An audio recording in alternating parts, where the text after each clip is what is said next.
All right, so you know how everyone always says Christmas Day is the NBA's day?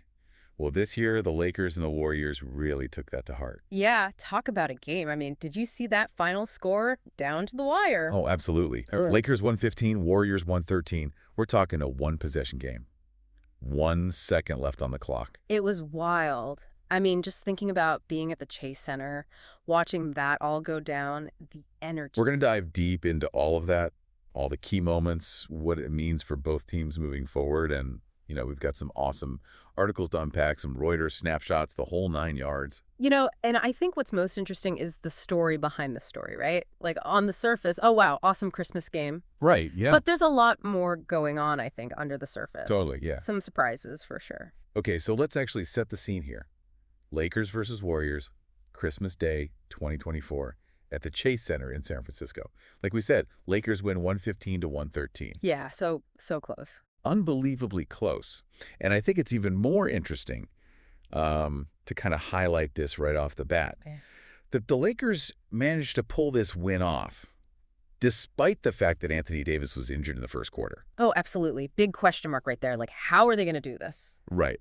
So, when we talk about stepping up, right? Yeah. You have to talk about Austin Reeves. This was Huge game. a huge game for him. He was, not just good, he was phenomenal. Oh, yeah. He ended the game with a triple-double. Are you ready for these stats? Lay it on me. 26 points. Wow. 10 rebounds. Okay. And 10 assists. Okay, now you're just showing off. I mean, those are some numbers. It's unbelievable. And not just that. He scored the game-winning layup with only 1 second left on the clock. Unbelievable. I mean, can you imagine? No, the pressure. Must have been insane. Yes. And the Warriors, they had just tied the game moments before, so he really had to come through in that clutch moment. Absolutely. And this was something I was thinking about, too. Everyone's saying, oh, breakout game. I don't know if it was a breakout game. I mean, obviously, great game. But he was really stepping up and being a playmaker. And I think one of the articles kind of highlighted this, too. It was saying that you could see him really focused on playmaking, especially with Davis out. Right. Makes sense. Yeah. He wasn't just scoring points. He was looking for his teammates. He was facilitating the offense and just making smart decisions, which under that kind of pressure is pretty incredible.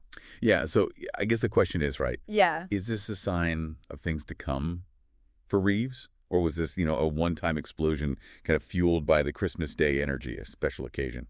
I think it's hard to say for sure, right? It's just one game. But it definitely puts him on the map. Like, people will be watching him now. Yeah. And I think it shows he can handle the big moments. He can thrive in that high-pressure environment. I mean, not everybody can. Nope, absolutely.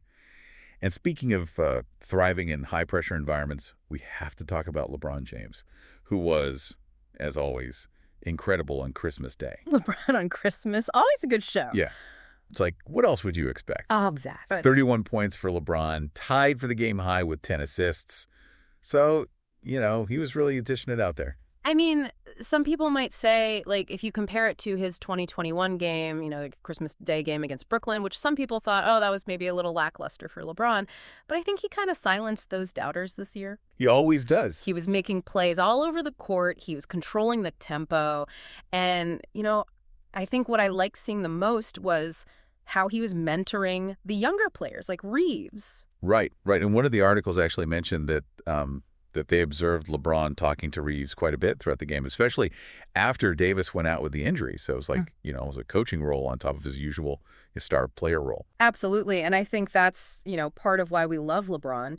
The leadership, the basketball IQ. I mean, the guy just understands the game at a different level. No, yeah, he sees things that, the rest of us just don't. Yeah. Now, while Reeves and LeBron were, shining for the Lakers, Steph Curry was putting on a show for the Warriors. I mean, come on. Are you kidding? Steph Curry on Christmas? Like, that's a recipe for something magical. Yeah, he ended the game with a game-high 38 points, which is pretty amazing. Yeah. Including a record-tying 8 three-pointers. So for a Christmas game, that's pretty special. Unbelievable. And don't forget that 31-foot three-pointer. I mean, 7.6 seconds left on the clock. Oh, yeah. For a second there, I was like, are the Warriors going to steal this? I know, right? The whole Chase Center just erupted. Yeah. So I think, the question is, with Curry playing at that level, at such an incredible level, why couldn't the Warriors get the win?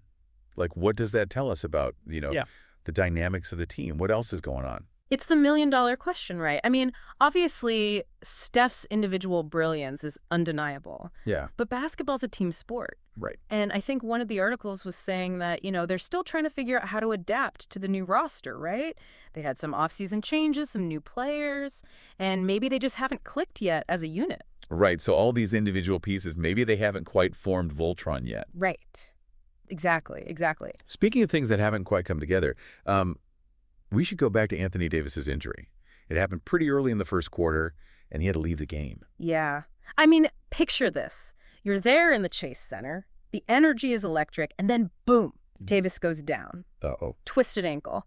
And instantly you're thinking, how are they going to cope without their star big man? Right. It's a huge blow.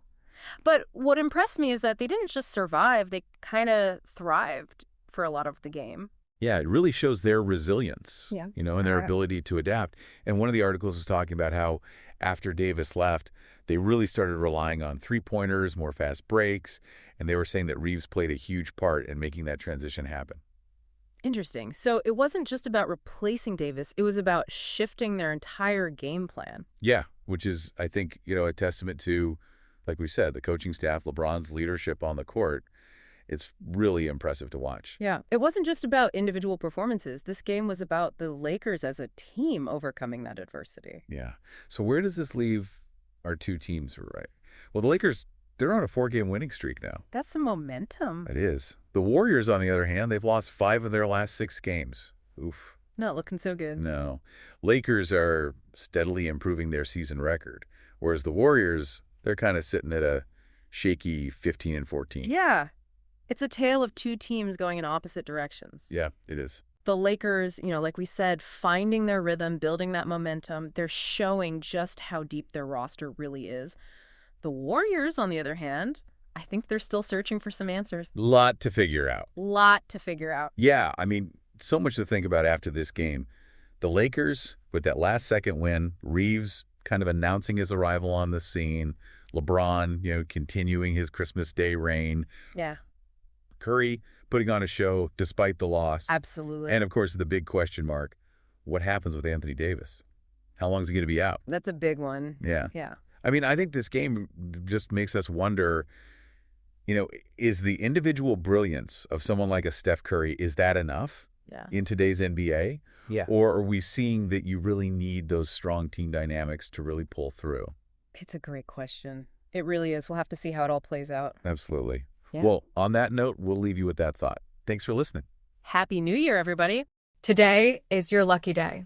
Today is the day that our $3 website works for you, paying you directly to your PayPal daily.